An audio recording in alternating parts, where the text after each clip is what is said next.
Depression দূর করা যায় এমন কোন আমল আছে? ডিপ্রেশন দূর করবার জন্য প্রথমত আল্লাহ রাব্বুল আলামিনের সমস্ত ফয়সালাকে মেনে নেওয়া, সহনশীল হওয়া, ধৈর্যশীল হওয়া।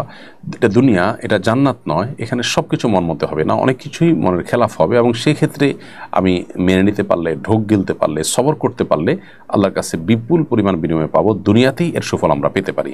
এই কাউন্সেলিং নিজের মধ্যে থাকতে হবে, সেলফ কাউন্সেলিংয়ের দরকার হবে। দ্বিতীয়ত, ডিপ্রেশন এবং বিপদ আপদ মুসিবত এগুলো দূরের জন্য আমরা বেশি বেশি দুরুদের আমলটা করতে পারি, দুরুদ পাঠ করতে পারি। কারণ দুরুদ সম্পর্কে নবী সাল্লাল্লাহু আলাইহি ওয়াসাল্লাম বলেছেন, মান লাজিমাল ইস্তিগফার, যে ব্যক্তি ইস্তিগফারকে অবধারিত করে নিবে এবং সবসময় নিয়মিত ইস্তিগফার করতে থাকবে, জাআলাল্লাহু লাহু মিন কুল্লি হাম্মিন ফারাজা ওয়া মিন কুল্লি দিকিন মাখরাজা, আল্লাহ তাআলা তার সমস্ত পেরেশানি, সংকীর্ণ অবস্থান থেকে তাকে বের হওয়ার জন্য পথ বাতলে দিবেন, এবং সারপ্রাইজড হওয়ার মতো রিজিক আল্লাহ তাআলা তাকে দান করবেন, এবং সারপ্রাইজড হওয়ার মতো আপনার উপার্জনের উপায় যেমন দান করবেন, ঠিক একইভাবে তার সকল পেরেশানি দূর করে দিবেন।